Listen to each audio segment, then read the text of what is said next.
Good morning all of you. मैं चमन श्रीवास्तव। मैंने पिछले क्लास में आप लोगों को वेक्टर के बारे में समझाया था, उसका कुछ बेसिक कंसेप्ट के बारे में कि दो वेक्टर को कैसे हम लोग रिप्रेजेंट करते हैं, उसे कैसे हम लोग एडिशन उसका कैसे करते हैं, उसका सब्ट्रैक्शन कैसे करते हैं, ओके, उसका रिजॉल्व कैसे करते हैं, ट्रायंगल रूल के बारे में पढ़ा था हम लोगों ने। तो अगर आपने मेरा पिछला वीडियो नहीं देखा है, पिछला क्लास, तो उसका लिंक मैंने डिस्क्रिप्शन में दे दिया है, वो आप जाकर वहां देख सकते हैं। आज के इस क्लास में हम लोग पढ़ेंगे कि दो वेक्टर को हमें दो वेक्टर का मैग्नीट्यूड कैसे निकालेंगे और उसका डायरेक्शन कैसे निकालेंगे। ओके, फिर हम लोग पढ़ेंगे कि उसका हम लोग ऑर्थोगोनल कंपोनेंट या उसे हम लोग रेक्टेंगुलर कंपोनेंट भी कहते हैं, उसको कैसे फाइंड आउट करेंगे। तो चलिए शुरू करते हैं आज का क्लास। सबसे पहले हम लोग पढ़ेंगे मैथमेटिकल एक्सप्रेशन के बारे में जो मैग्नीट्यूड को फाइंड आउट करता है। ओके, तो मैग्नीट्यूड ऑफ डायरेक्शन कैसे निकालेंगे दो वेक्टर का। तो हम लोग सबसे पहले क्या करते हैं, कोई एक वेक्टर को हम लोग मेजर कर लेते हैं। कोई वेक्टर ए है, ओके, और दूसरा वेक्टर मान लेते हैं कि बी है। ओके, तो मान लेते हैं कि ये वेक्टर ए है और ये वेक्टर बी है। ओके, और हमने पिछले क्लास में आप लोगों को समझाया था कि दो वेक्टर का हमें रिजल्टेंट कैसे निकालना है। अगर दोनों वेक्टर के इनिशियल पॉइंट और फाइनल पॉइंट को अगर हम मिला दें तो हमें जो वेक्टर फाइंड होता है वो हमारा रिजल्टेंट वेक्टर कहलाता है। ओके, तो हम इसे मान लेते हैं आर, इस पॉइंट को ओ मान लेते हैं, इस पॉइंट को पी और इस पॉइंट को क्यू मान लेते हैं। ओके, तो सबसे पहले हमको मैग्नीट्यूड निकालने की कोशिश करेंगे हम लोग। तो मैग्नीट्यूड निकालने के लिए हमें दो चीज इस फिगर में हमें करना होगा। सबसे पहला चीज हमें एक्सटेंड करना होगा लाइन को। किस लाइन को? ओपी को। ठीक है, ओपी को हम लोग एक्सटेंड करेंगे, एक्सटेंड करते हुए आगे बढ़ा देंगे। ओके, एंड दूसरा थिंग क्या करेंगे, क्यू से एक परपेंडिकुलर खींच देंगे एन पे। ओके, तो यहाँ पे ये कट किया पॉइंट एन, ये हमारा परपेंडिकुलर है, मतलब कि एक्सटेंड लाइन ओपी। और दूसरा थिंग हम क्या करेंगे कि क्यू एन जो है वो परपेंडिकुलर डालेंगे किस पे, हमारे ओ एन पे। ओके, तो यहाँ पे हमारा फिगर बन के तैयार हो जाता है। अब हम बात करेंगे कि एंगल की। तो हमारा दो वेक्टर के बीच का जो एंगल होगा वो कहलाएगा थीटा। ओके, और दो रिजल्टेंट और एक कोई वेक्टर के बीच का जो एंगल होगा वो अल्फा। यहां हमें कंफ्यूज नहीं करना है क्योंकि थीटा जो है वो हमारा दो वेक्टर के बीच का एंगल है। ओके, ये हमारा कहलाएगा एंगल बिटवीन वेक्टर। ओके, और ये हमारा रिजल्टेंट और वेक्टर के बीच का एंगल है। ओके, तो सबसे पहले अगर हमें मैथमेटिकल कैलकुलेशन अगर हमें निकालना है रिजल्टेंट वेक्टर का, तो हमें वहां पे दो चीज का जरूरत पड़ेगा। किसका किसका? क्यूएन का और पीएन का। ठीक है, तो क्यूएन के वैल्यू और पीएन के वैल्यू को हम लोग क्या करते हैं, सबसे पहले फाइंड आउट कर लेते हैं। ओके, तो क्यूएन के वैल्यू और पीएन का वैल्यू हम लोग कैसे फाइंड आउट करेंगे, तो उसके लिए हमें सबसे पहले छोटे वाले ट्रायंगल में जाना होगा। That means in triangle Q P N, Q P N में अगर हम जाते हैं तो हमारा क्यू एन का जो वैल्यू होगा वो कैसे हम निकालेंगे, साइन थीटा अगर हम लोग ले लेते हैं तो साइन थीटा हमारा होता है परपेंडिकुलर और हाइपोटेनस का ratio, means P by H. तो पी परपेंडिकुलर हमारा हो जाएगा क्यू एन। ओके, तो पी के जगह पे पुट करेंगे क्यू एन एंड हमारा हाइपोटेनस हो जाएगा पी क्यू। ओके, तो क्यू एन के जगह पे हम पुट कर देंगे एंड PQ को हम वेक्टर B लिख सकते हैं। ओके, तो वेक्टर B, यहां से हमारा क्रॉस मल्टीप्लिकेशन अगर हम करते हैं तो QN निकल के आ जाता है। तो QN हो जाएगा हमारा B साइन थीटा। ओके, तो हम यहाँ पे पुट कर देते हैं QN is equal to B sine theta. Okay, अब हम आगे बढ़ते हैं। अब हम निकालने की कोशिश करेंगे किसको, पीएन को। तो पीएन को निकालने के लिए हम क्या लेंगे, कॉस थीटा का रेशियो लेंगे। तो cos theta is equal to हमारा होता है B by H, that means base और हाइपोटेनस का रेशियो। तो बेस हमारा है पीएन एंड हमारा हाइपोटेनस है पीक्यू। ओके, तो पीएन के जगह पे हम पीएन रहने देंगे क्योंकि हमें वो निकालना ही है, और पीक्यू के जगह पे हम पुट करेंगे किसको, वेक्टर बी को। ओके, तो हमारा यहाँ पे निकल के आ जाएगा P N is equal to B cos theta. Okay, तो ये हमारा जो पी एन होगा हमारा बी कॉस थीटा। ओके, तो यहाँ पे इन दोनों का यूज आएगा हम जब बड़े वाले ट्रायंगल में जाएंगे तो। ओके, तो हमें बड़े वाले ट्रायंगल को निकालने के लिए सबसे पहले हम लोग क्या करेंगे,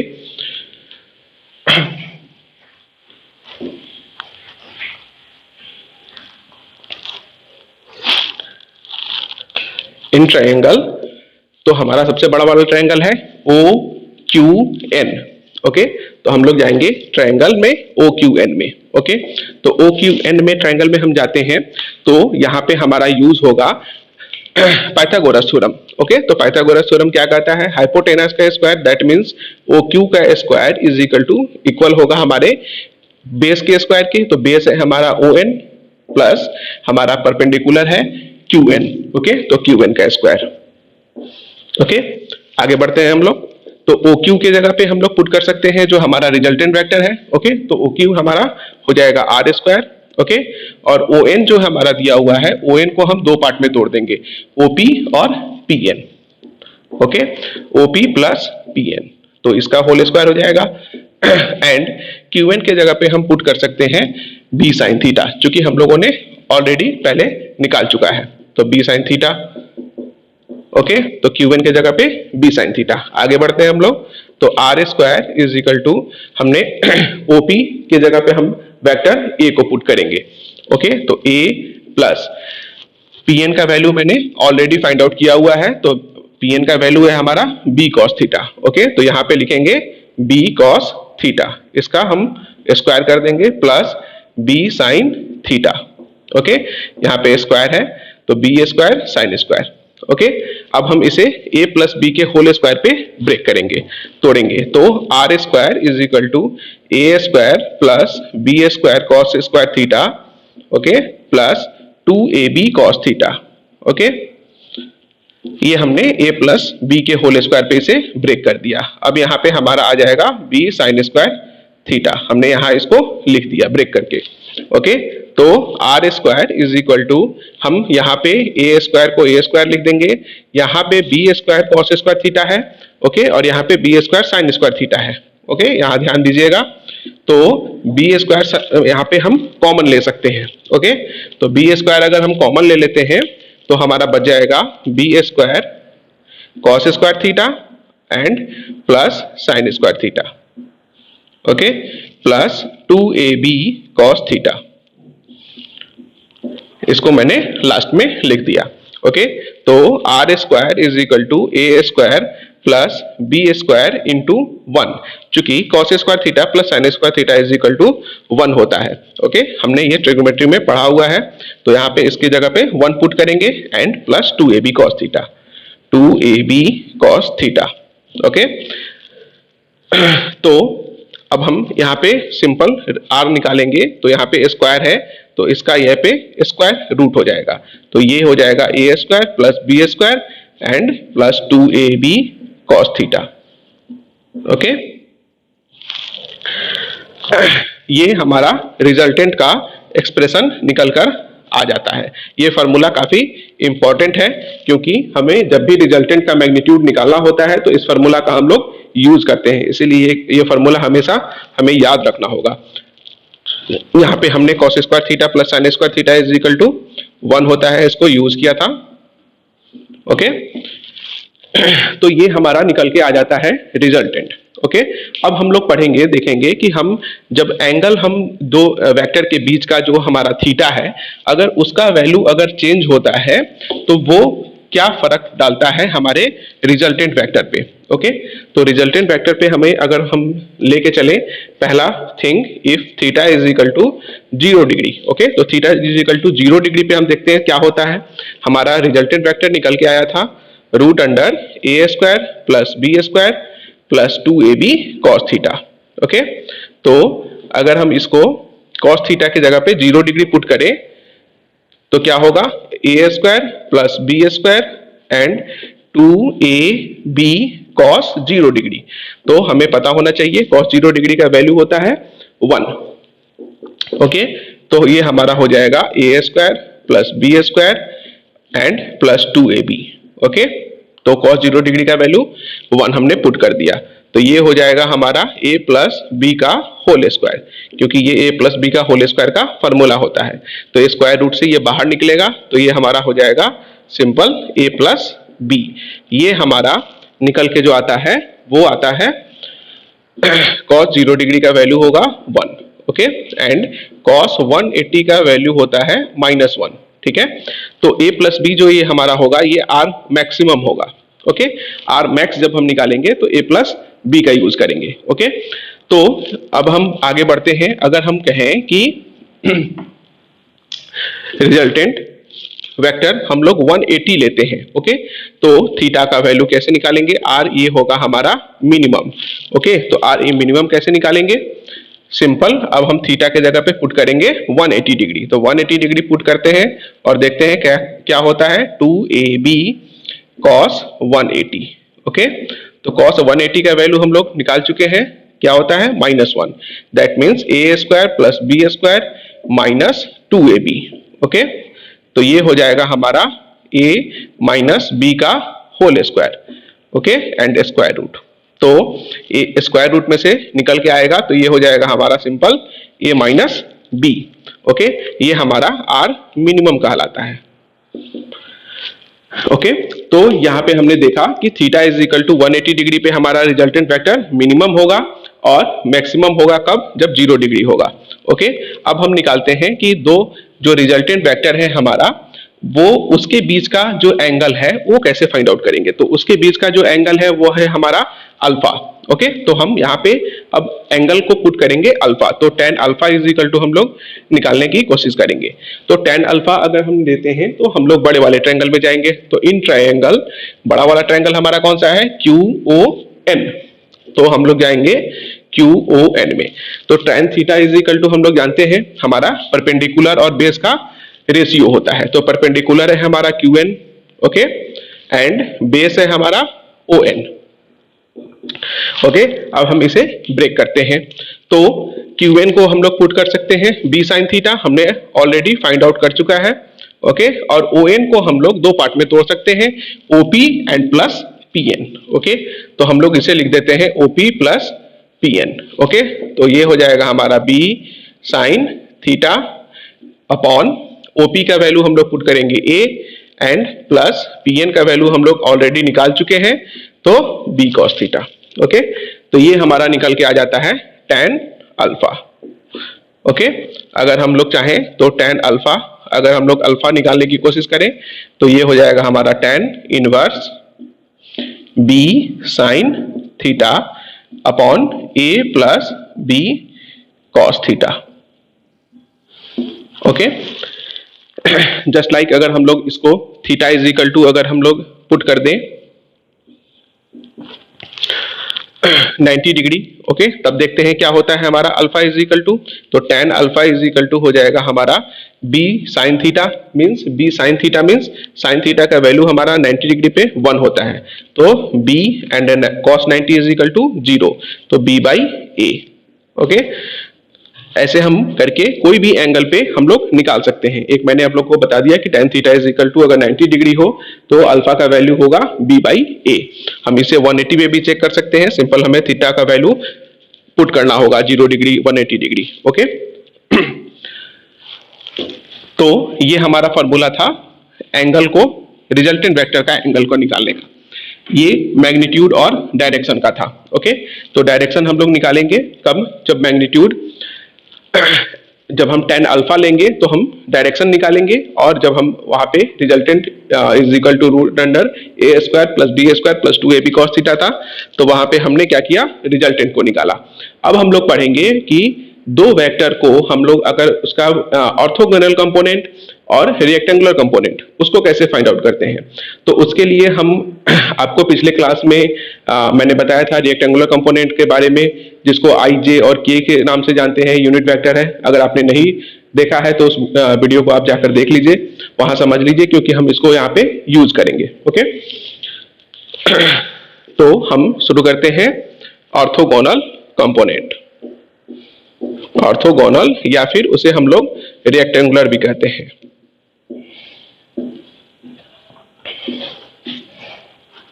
ओके, तो हम इसे कैसे फाइंड आउट करेंगे? तो उसके लिए हम लोग क्या करते हैं, हम लोग X axis and Y axis, दो एक्सिस को लेते हैं।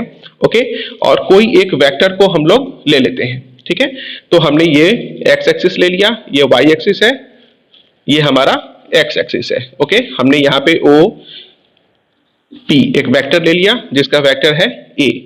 तो हमारा जो एक्स कंपोनेंट होगा उसका जो प्रोजेक्शन होगा, ओके, जो वेक्टर का प्रोजेक्शन एक्स एक्सिस पे होगा वो हमारा कहलाएगा एक्स कंपोनेंट। ओके, तो ये हम यहाँ परपेंडिकुलर यहाँ अगर इसे डाल दें, ओके, तो यहाँ पे जो हमारा, यहाँ मान लेते हैं ये क्यू है, ये मान लेते हैं आर है, तो हमारा जो ओ क्यू निकलेगा वो कहलाएगा ए एक्स। ओके, एंड जो हमारा y, इसका इस वेक्टर का ओपी वेक्टर का हमने अगर y कंपोनेंट लेंगे तो हमें यहाँ पे निकलेगा ए वाई। ओके, अगर इस दो वेक्टर के एक सिंगल वेक्टर का अगर हम x कंपोनेंट के साथ अगर एंगल फाइंड आउट करें तो उसे हम लोग मान लेते हैं थीटा, और यहाँ पे ये 90 डिग्री है। ओके, तो अगर हम बात करें कि पिछले बार हमने बताया था आप लोगों को कि अगर रिजल्टेंट वेक्टर हमें निकालना हो, ओके, तो रिजल्टेंट वेक्टर निकालने के लिए हमें क्या होता है, रिजल्टेंट वेक्टर को निकालने का मतलब होता है कि vector A is equal to, okay, ये इसके पैरेलल है तो यहाँ पे ये भी वेक्टर ए वाई होगा, ये इसके पैरेलल है तो ये भी वेक्टर ए एक्स होगा। ओके, तो अगर हम यहाँ पे पुट करें तो यहाँ पे रिजल्टेंट वेक्टर हमें ओपी दिख रहा है और ये दो वेक्टर यहाँ पे उसका समेशन होगा, means A x plus a Y हम यहाँ पे पुट कर सकते हैं। मतलब कि दो वेक्टर को जब हम ऐड करेंगे तो हमें क्या मिलेगा, वेक्टर ए मिलेगा। मतलब एक्स कंपोनेंट और वाई कंपोनेंट को जब हम ऐड करते हैं तो हमें वेक्टर ए मिलता है। अब हम लोग पुट करेंगे कि हम यूनिट वेक्टर जो कि हमने पढ़ाया था पिछली बार आई जे और के के बारे में, ठीक है, तो हमने बताया था कि जो एक्स कंपोनेंट होता है वो आई प्रोडक्ट होता है। तो ए एक्स इज इक्वल टू हम लोग निकालेंगे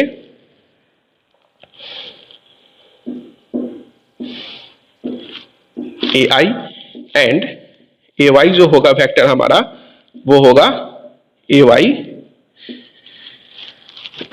जे। ओके, अब यहां पे हम अगर इसको इन ट्रायंगल ओपी क्यू में जाएं तो इन ट्रायंगल ओपी क्यू हम देखेंगे कि ये पाइथागोरस थ्योरम को यूज कर रहा है। ओके, तो पाइथागोरस थ्योरम का यूज करें तो यहाँ पे हम यहाँ पे ए एक्स इज इक्वल टू अगर लिखें तो साइन थीटा का अगर रेशियो लें, ठीक है, तो साइन थीटा का रेशियो क्या होता है, P by H, means A Y by vector A, मतलब ए वाई बाई ए हम लोग लिख सकते हैं। ओके, तो ए वाई कंपोनेंट को अगर हम लोग लिखें तो होगा ये ए साइन थीटा। ओके, तो ए वाई की जगह पे हम लोग लिख सकते हैं ए साइन थीटा। ओके, अगर बी कंपोनेंट अगर निकालना चाहें तो हम लोग इसे निकालेंगे ए एक्स कंपोनेंट अगर निकालना चाहें तो हमें मिलेगा ए कॉस थीटा। ओके, तो ए cos theta.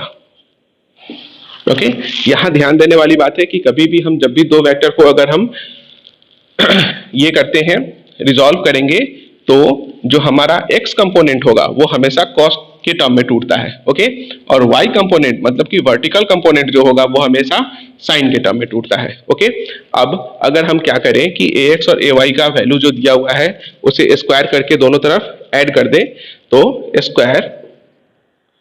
Squaring both side,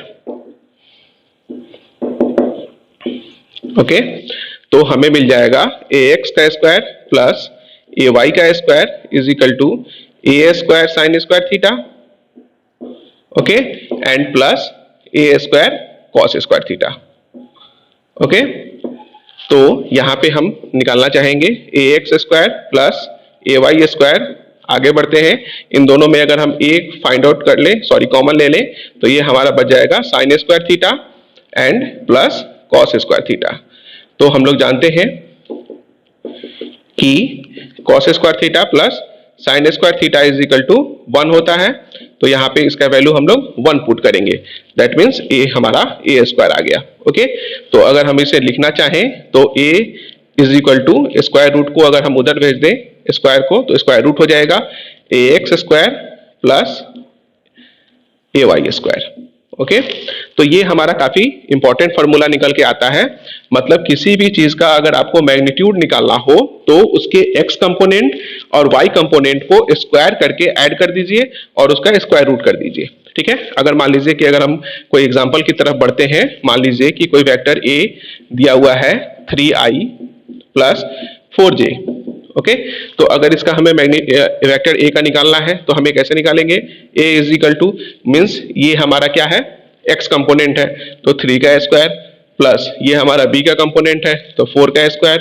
okay, तो 3 का स्क्वायर प्लस 4 का square that is 9 plus 16 that is 25 that is 5। मतलब a का मैग्नीट्यूड हमने निकाल लिया। ये एग्जांपल के थ्रू हमने समझा।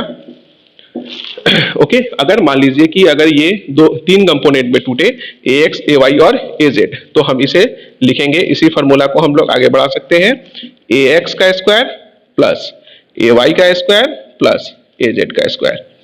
ओके, मतलब ये हमारा z कंपोनेंट में 3 डायमेंशनल में टूट के आ गया। ओके, तो हम जब 2 कंपोनेंट हो तो इसका यूज करेंगे और 3 कंपोनेंट हो तो इसका यूज करेंगे। ओके, मैंने इसे एग्जांपल के थ्रू भी समझ लिया।